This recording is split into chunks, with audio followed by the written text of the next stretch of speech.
الحمد لله نحمده ونستعينه ونؤمن به ونتوكل عليه ونعوذ بالله من شرور أنفسنا ومن سيئات أعمالنا من يهده الله فلا مضل له ومن يضلل فلا هادي له ونشهد أن لا إله إلا الله وحده لا شريك له ونشهد أن محمدا عبده ورسوله أرسله بالهدى ودين الحق ليظهره على الدين كله ولو كره المشركون اللهم صل على محمد وعلى آل محمد كما صليت على إبراهيم وعلى آل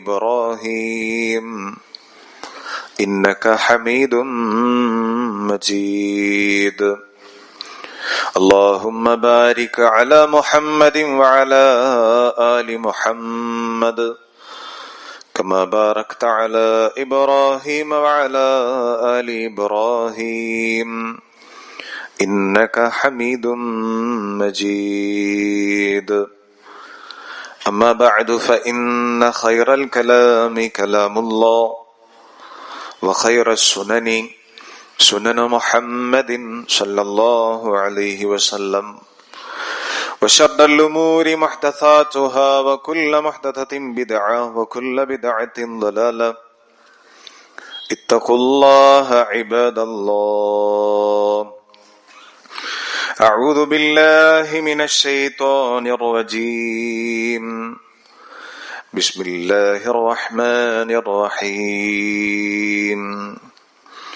كلوا من طيبات ما رزقناكم ولا تطغوا فيه فيحل عليكم غضبي ومن يحلل عليه غضبي فقد هوى صدق الله مولانا العلي العظيم. ആദരണീയരായ സഹോദരന്മാരെ, സഹോദരിമാരെ,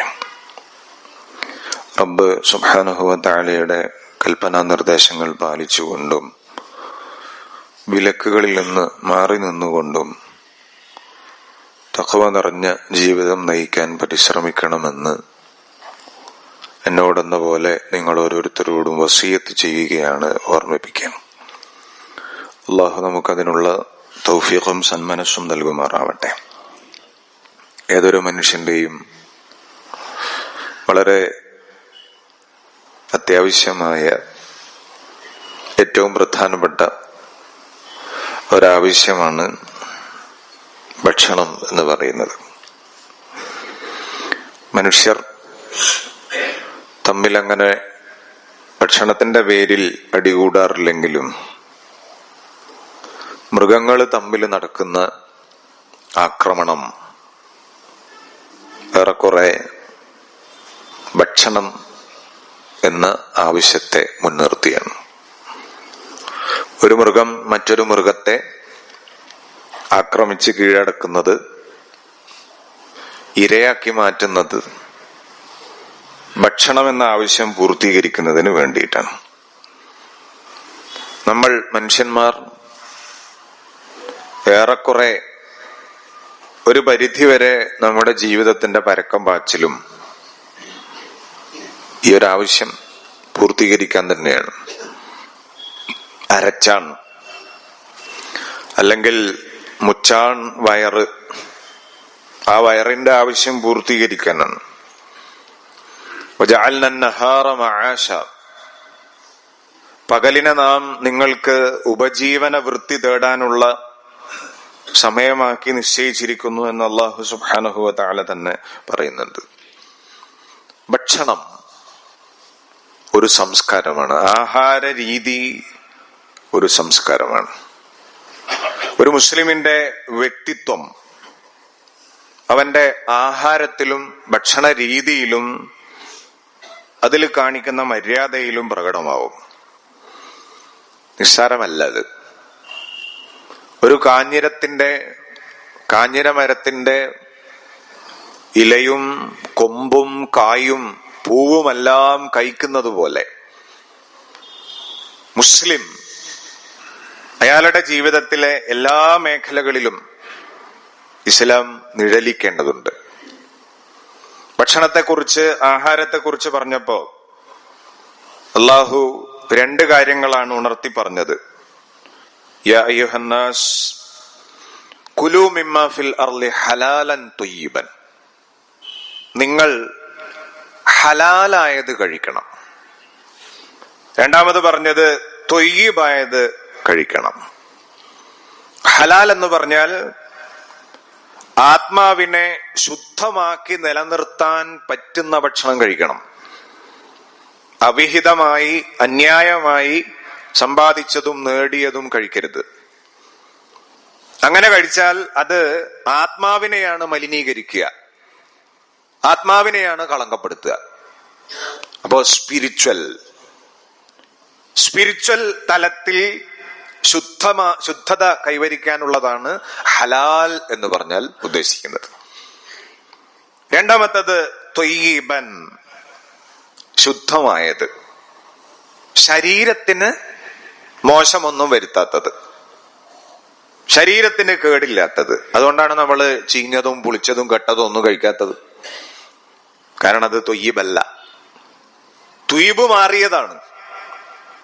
ത്വയ്യിബായതിന് അതിന്റെ ത്വയ്യിബ് ഉണ്ടാവും, അതിൻ്റെതായ സുഗന്ധമുണ്ടാവും, അതിൻ്റെതായ തനിമയുണ്ടാവും. ആ തനിമ നഷ്ടപ്പെട്ടത് കഴിക്കുന്നതോടുകൂടി നിങ്ങളുടെ ശരീരത്തിന് ദോഷം ചെയ്യും.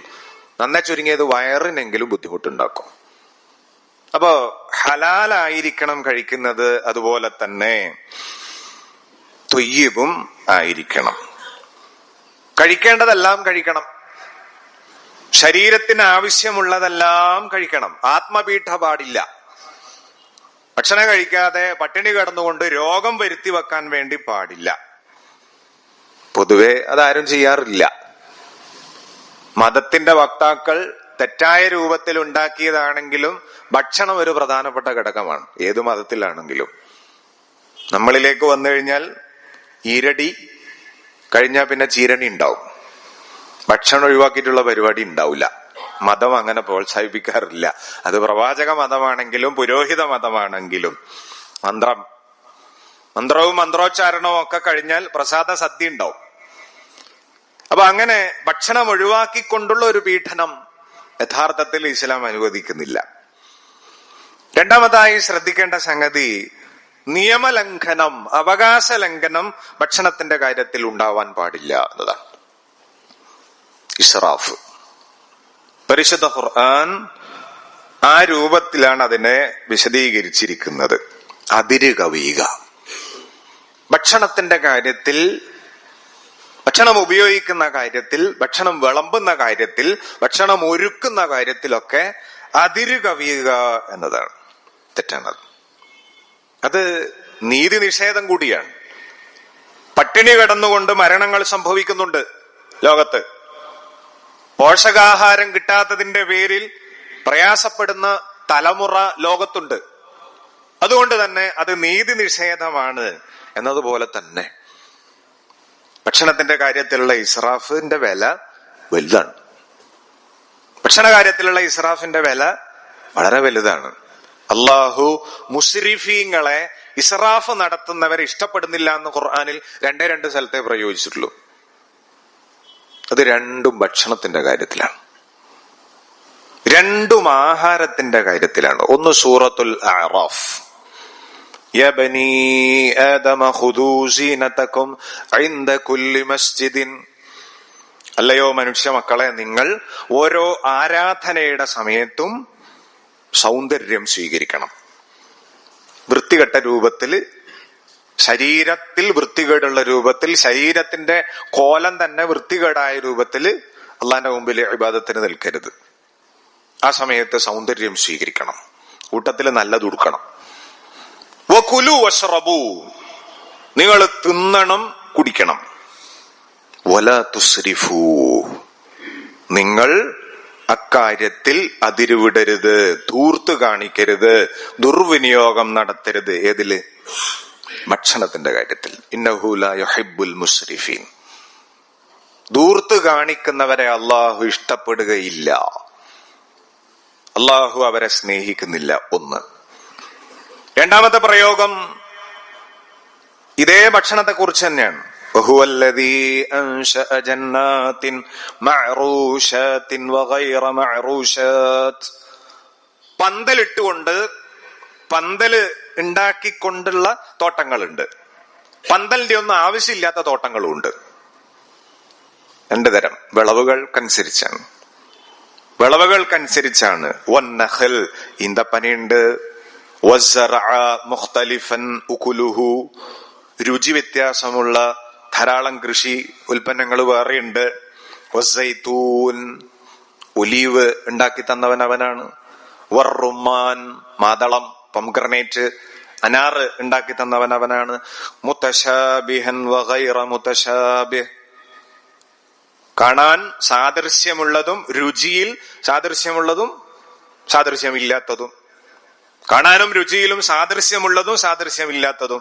കുലൂ മിൻ സമരിഹി ഇദാ അസ്മർ, അതിന്റെ പഴം, ഫലം അത് പഴുത്താൽ, പാകമായാൽ നിങ്ങൾ കഴിച്ചോളൂ.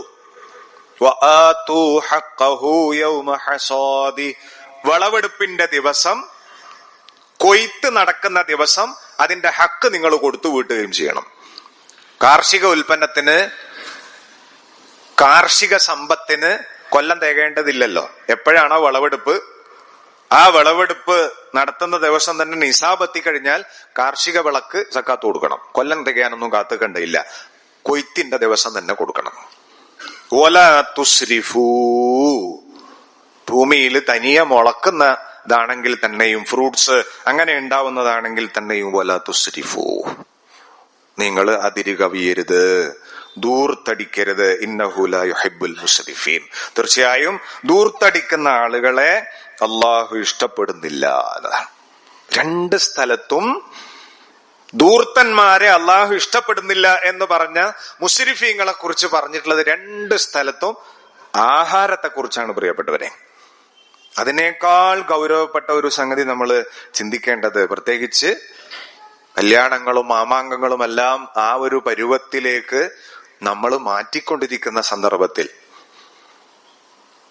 ആ ഒരു രൂപത്തിൽ വിളമ്പല് നടത്തിക്കൊണ്ടിരിക്കുന്ന സന്ദർഭത്തിൽ നമ്മൾ ആലോചിക്കേണ്ടതായ മറ്റൊരു സംഗതിയുണ്ട്. സൂറത്ത് ത്വാഹയിലെ 81-ാമത്തെ ആയത്താണ് ഞാൻ ഈ ഖുതുബയുടെ ആരംഭത്തിൽ പാരായണം ചെയ്ത് കേൾപ്പിച്ചത്. അല്ലാഹു സുബ്ഹാനഹു വ തആല പറയുന്നു, കുലൂ മിൻ ത്വയ്യിബാതി മാ റസഖ്നാകും, നാം നിങ്ങൾക്ക് തന്നിട്ടുള്ളതിൽ നിന്ന് നല്ലത് നിങ്ങൾ കഴിച്ചോളൂ, കഴിക്കണം, കഴിച്ചോളൂ. വലാ തത്ഗൗ ഫീഹി, പക്ഷേ അതിൽ നിങ്ങൾ അതിര് കവിയരുത്. ഭക്ഷണത്തിന്റെ കാര്യത്തിൽ, സദ്യയിൽ നിങ്ങൾ അതിര് കവിയരുത്. ഫയഹില്ല അലൈക്കും ഗളബി, അങ്ങനെയായാൽ, നിങ്ങൾ അതിര് കവിഞ്ഞാൽ, നിങ്ങളുടെ സൽക്കാരങ്ങളിൽ, നിങ്ങളുടെ വിരുന്നുകളിൽ നിങ്ങൾ ഭക്ഷണത്തിന്റെ കാര്യത്തിൽ അതിര് കവിഞ്ഞാൽ എന്റെ കോപം അവിടെ പതിക്കും, എന്റെ കോപം ഇറങ്ങും, എന്റെ ഗളബ് സംഭവിക്കും. വമൻ യഹ്ലിൽ അലൈഹി ഗളബി ഫഖദ് ഹവാ, എന്റെ ഗളബ് ഇറങ്ങിയാൽ അവൻ നശിച്ചത് തന്നെ, ആ കുടുംബം, ആ ടീം നശിച്ചത് തന്നെ എന്ന് അല്ലാഹു സുബ്ഹാനഹു വ തആല പറയും. വളരെ ഗൗരവത്തിൽ പരിഗണിക്കേണ്ടതായ ഒരു കാര്യമാണിത്. നമ്മൾ എന്തൊക്കെയോ പ്രകടിപ്പിക്കുന്നതിന്റെ ഭാഗമായി, ദുരഭിമാനത്തിന്റെ ഒക്കെ ഭാഗമായി നമ്മുടെ വിരുന്നുകളെ, നമ്മുടെ സൽക്കാരങ്ങളെ മിതമായ രൂപത്തിലേക്ക് മാറ്റിയെടുക്കേണ്ടതുണ്ട്. മിതമായ ഭക്ഷണം സത്യവിശ്വാസിയുടെ ഒരു ശീലമാണ്, സംസ്കാരത്തിന്റെ ഭക്ഷണം സംസ്കാരത്തിന്റെ ഭാഗമാണ് എന്നത് നമ്മൾ മനസ്സിലാക്കണം. അമിതമായ ഭക്ഷണം, മിതമല്ലാത്ത ഭക്ഷണം അവിശ്വാസിയുടെ, സത്യനിഷേധിയുടെ ലക്ഷണമായിട്ടാണ് ഹബീബായ മുഹമ്മദ് റസൂലുള്ളാഹി സ്വല്ലല്ലാഹു അലൈഹി വസല്ലം പറയുന്നത്. അവിടുന്ന് വളരെ കൃത്യമായ ഒരു പ്രസ്താവന നടത്തിയിട്ടുണ്ട്, പല ഘട്ടങ്ങളിൽ നടത്തിയിട്ടുണ്ട്. അതൊരാള് നബി സല്ലല്ലാഹു അലൈഹി വസല്ലമയുടെ അതിഥിയായി അദ്ദേഹം അതിഥിയായി താമസിച്ചു. അപ്പൊ മൂപ്പരിക്ക് പാല് കൊടുത്തു, ഒട്ടകത്തിന്റെയും ആട്ടിന്റെയും ഒക്കെ പാല് കൊടുത്ത്. ഒരു ഗ്ലാസ് കൊടുത്താലും മൂപ്പരിക്ക് തികയുന്നില്ല, 2 കൊടുത്താലും തികയുന്നില്ല. അവസാനം 6-7 ഗ്ലാസ് പാലങ്ങ് കുടിച്ച് അദ്ദേഹം. പക്ഷേ അതിനുശേഷം നബി സല്ലല്ലാഹു അലൈഹി വസല്ലമയുടെ സഹവാസത്തിന്റെ ഭാഗമായി, അവിടത്തോടൊപ്പമുള്ള ജീവിതത്തിന്റെ ഭാഗമായി മൂപ്പർ ഇസ്ലാം സ്വീകരിച്ചു. ഇസ്ലാം സ്വീകരിച്ചതിന് ശേഷം മൂപ്പർക്ക് പാലുകൊണ്ട് കൊടുത്ത് ഒറ്റ ഒന്നിൽ നിർത്തി. ഹബീബായ മുഹമ്മദ് റസൂലുള്ളാഹി സ്വല്ലല്ലാഹു അലൈഹി വസല്ലം വളരെ വിഖ്യാതമായ ഒരു പ്രസ്താവം ഈ വിഷയവുമായി, ഭക്ഷണവുമായി, പാനീയവുമായി ബന്ധപ്പെട്ടുകൊണ്ട് നടത്തിയത് കാണാം. ഇന്നൽ മുഅ്മിന ലയഅകുലു ഫീ മിഅൻ വാഹിദിൻ. മുഅ്മിനായ ഒരാൾ, സത്യവിശ്വാസിയായ ഒരാൾ ഒരു വയറിലേ ഭക്ഷണം കഴിക്കുകയുള്ളൂ, ഒരൊറ്റ വയറിലേ ഭക്ഷണം കഴിക്കുകയുള്ളൂ. വൽ കാഫിർ യഅകുലു ഫീ സബ്അതി അംആ.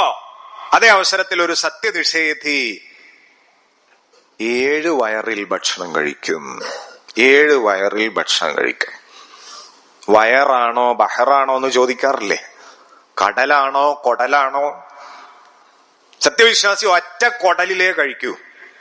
പക്ഷെ സത്യനിഷേധി അല്ലെങ്കിൽ മുനാഫിഖ് എന്നോ ഹദീസിൽ കാണാം, അയാളുടേത് കൊടലല്ല, കടലിന് സമാനമായിരിക്കണം. അതുകൊണ്ടാണ് 7 വയറിൽ അയാൾ ഭക്ഷണം കഴിക്കുമെന്ന് ഹബീബായ മുഹമ്മദ് റസൂലുള്ളാഹി സ്വല്ലല്ലാഹു അലൈഹി വസല്ലം പറയുന്നത്. അധികമായാൽ അമൃതും വിഷമാണല്ലോ, അധികരിച്ചാൽ അമൃതും മരുന്നും വിഷമാണല്ലോ. അതുകൊണ്ട് ഭക്ഷണത്തിന്റെ കാര്യത്തിൽ നമ്മൾ ആ രൂപത്തിൽ പ്രിയപ്പെട്ടവരെ ശ്രദ്ധിക്കേണ്ടതുണ്ട്. നബി സല്ലല്ലാഹു അലൈഹി വസല്ലം ഭക്ഷണവുമായി ബന്ധപ്പെട്ടുകൊണ്ട് പറഞ്ഞു, തുആമുൽ ഇസ്നൈൻ കാഫി സലാസ. 2 ആളെ ഭക്ഷണം വേണമെങ്കിൽ 3 ആൾക്ക് കഴിക്കാം. 2 പേരുടെ ഭക്ഷണം വേണമെങ്കിൽ 3 ആൾക്ക് കഴിക്കാം. അവിടുന്ന് അങ്ങോട്ട് മേലോട്ട് കൂട്ടിപ്പിടിച്ചാൽ 7 ആളുടെ ഭക്ഷണം വേണമെങ്കിൽ 8 ആൾക്ക് കഴിക്കാം. അതേ അവസരത്തിൽ 2 പേരുടെ ഭക്ഷണം തിരിച്ച് ഒരാള് കഴിക്കരുത്. അവിടെയാണ് ആഹാരവുമായി ബന്ധപ്പെട്ടുകൊണ്ടുള്ള മര്യാദ എന്ന് പറയുന്നത്. ഭക്ഷണം കഴിക്കുമ്പോഴുള്ള മര്യാദ നമുക്ക് എല്ലാവർക്കും അറിയാം. നബി സല്ലല്ലാഹു അലൈഹി വസല്ലം പഠിപ്പിച്ചു. ആ സുന്നത്ത് നമ്മുടെ ജീവിതത്തിന്റെ ഭാഗമായി നമ്മൾ കൊണ്ടു നടക്കുന്നവരുമാണ്. 1, ഭക്ഷണം കഴിക്കുന്ന സമയത്ത്, വെള്ളം കുടിക്കുന്ന സമയത്ത് അള്ളാഹുവിനെ ഓർക്കുക, ബിസ്മി ചൊല്ലുക എന്ന് പറയുന്നതാണ്. ബിസ്മി പോലെ തന്നെ കഴിച്ചു കഴിഞ്ഞാൽ, കുടിച്ചു കഴിഞ്ഞാൽ അള്ളാഹുവിനെ സ്തുതിക്കുന്നത് പോലെ തന്നെ, ഹംദ് ചൊല്ലുന്നത് പോലെ തന്നെ പ്രധാനമാണ്. പറ്റുമെങ്കിൽ സംഘമായി ഭക്ഷണം കഴിക്കുക എന്ന് പറയുന്നത്, കൂട്ടത്തോടെ ഭക്ഷണം കഴിക്കാൻ. അത് വീട്ടിലാണെങ്കിലും പുറത്ത് സുഹൃത്തുക്കളുള്ള സമയത്താണെങ്കിലും ഒരുമിച്ച് കൂട്ടമായി ഭക്ഷണം കഴിക്കാൻ വേണ്ടി ശ്രമിക്കുക എന്ന് പറയുന്നത്. ഒരുമിച്ച് ഇരുന്ന്, ഒരുമിച്ച് വിളമ്പി, കുട്ടികളെയും ഒക്കെ ഉൾപ്പെടെ ഇരുത്തി ഭക്ഷണം കഴിക്കുമ്പോൾ ഉള്ള ഒരു ഗുണം എന്ന് പറയുന്നത് നബി സല്ലല്ലാഹു അലൈഹി വസല്ലം തിരുത്തിയതുപോലെ ഭക്ഷണ കാര്യത്തിൽ, ഭക്ഷണത്തോടുള്ള സമീപനത്തിൽ കുട്ടികൾക്ക് സംഭവിക്കുന്ന പോരായ്മകൾ, അബദ്ധങ്ങൾ രക്ഷിതാക്കൾക്ക് തിരുത്താൻ വേണ്ടി സാധിക്കും. ഉപ്പാക്ക് തിരുത്താൻ വേണ്ടി കഴിയും, ഉമ്മാക്ക് തിരുത്താൻ വേണ്ടി കഴിയും. നബി സല്ലല്ലാഹു അലൈഹി വസല്ലം അങ്ങനെയുള്ള തിരുത്തലുകൾ നടത്തിയിരുന്നല്ലോ. കുൽ ബിയമീനിക്, മോനെ വലത്തെ കൈകൊണ്ട് തിന്നു, വലത്തെ കൈകൊണ്ട് തിന്നു, വലത്തെ കൈകൊണ്ട് കുടിക്കും. ഒമിമ്മ യലീക്, അങ്ങനെ കലമ്പിയിട്ട് ആ പാത്രത്തിൽ, ഭക്ഷണപാത്രത്തിൽ, തളികയിൽ കലമ്പിയിട്ട് ഇവിടുന്ന് വാരി കഴിക്കല്ലേ, തൊട്ടു മുന്നിൽ നിന്ന് കഴിക്കൂ, തൊട്ടടുത്തു നിന്ന് കഴിക്കൂ എന്നൊക്കെയുള്ള അദബുകൾ, മര്യാദകൾ പഠിപ്പിച്ചു കൊടുക്കാൻ വേണ്ടി കൂടിയാണ് ഒരുമിച്ച് കഴിക്കാൻ വേണ്ടി പറയുന്നത്. നബി സല്ലല്ലാഹു അലൈഹി വസല്ലം വളരെ പ്രധാനപ്പെട്ട മറ്റൊരു സംഗതി പറഞ്ഞു, കുലു ജമീഅൻ, നിങ്ങളെല്ലാവരും ഒരുമിച്ച് കഴിക്കൂ, ഒരുമിച്ചിരുന്ന് കഴിക്കൂ. വലാ തഫറഖു, ചെതറല്ലേ, ഒറ്റക്കൊറ്റക്ക് അവിടെ ഇവിടെയും പോയിട്ട് ഇരുന്ന് കഴിക്കല്ലേ.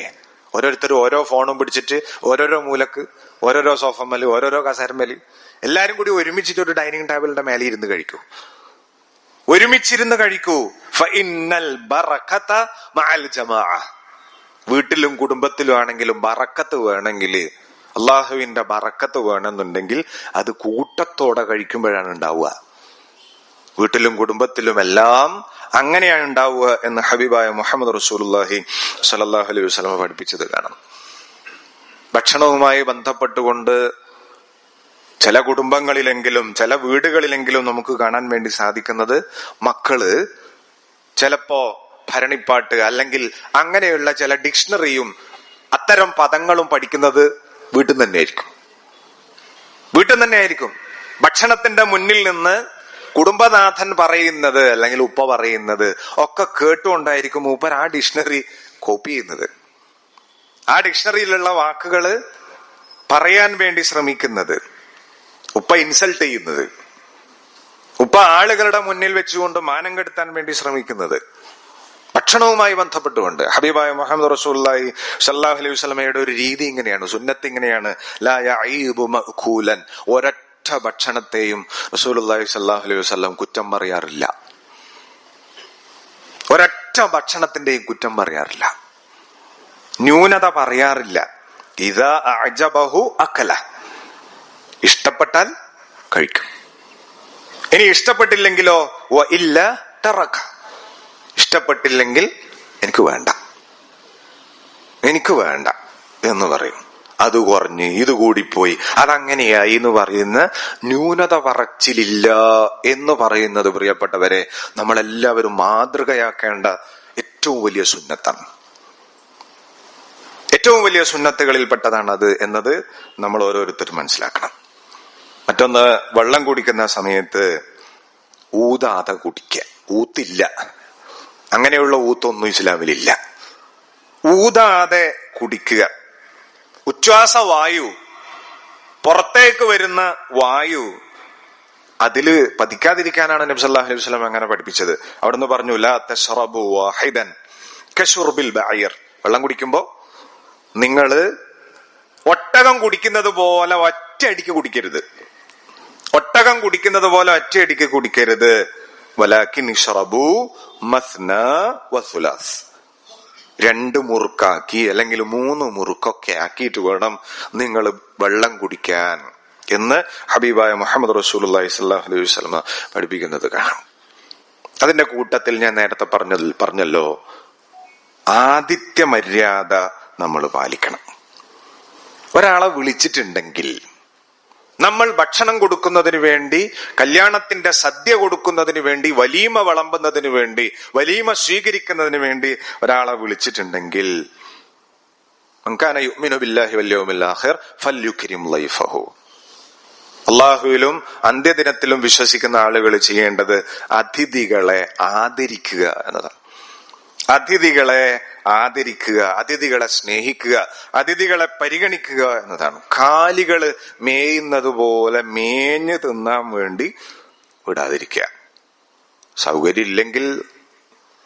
സൗകര്യമില്ലെങ്കിൽ ചിലയിടങ്ങളിലൊക്കെ പരിഗണിക്കേണ്ടി വരുമെങ്കിലും അലഞ്ഞു തിന്നാൻ വേണ്ടിയിട്ടുള്ള വിടലുണ്ടല്ലോ.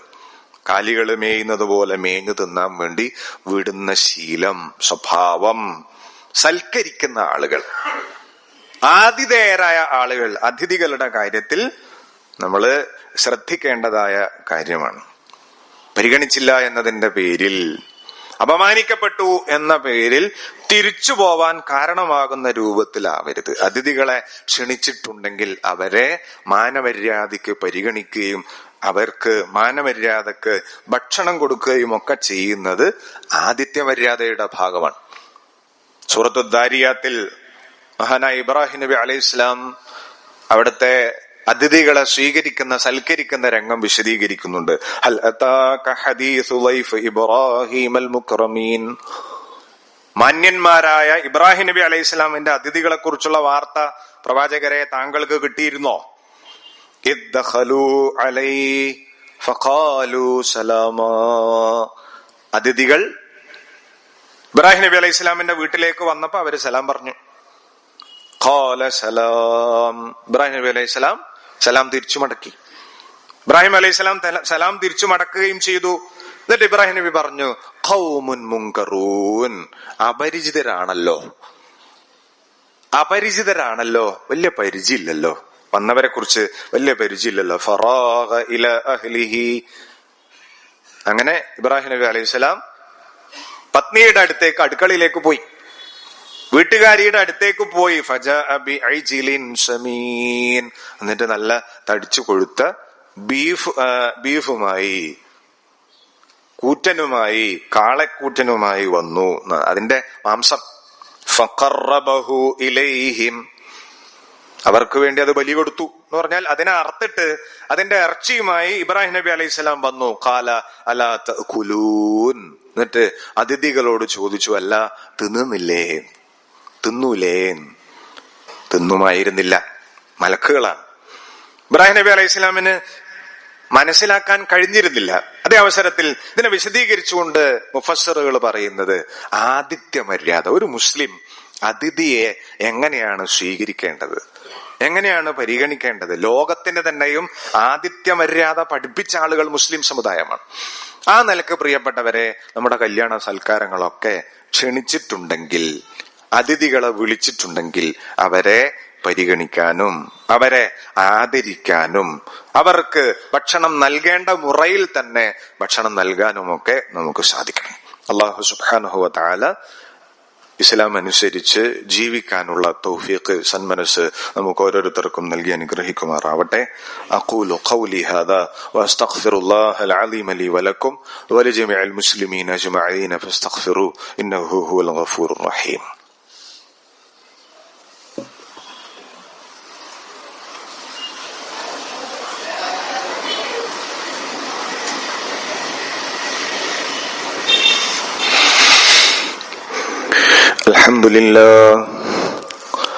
الحمد لله الكريم المعبود وأشهد أن لا إله إلا الله الرحيم المحمود وأشهد أن محمدا عبده ورسوله أشرف مولود صلى الله على نبينا وحبيبنا وقائدنا وقدوتنا ومرشدنا ومعلمنا ومصطفى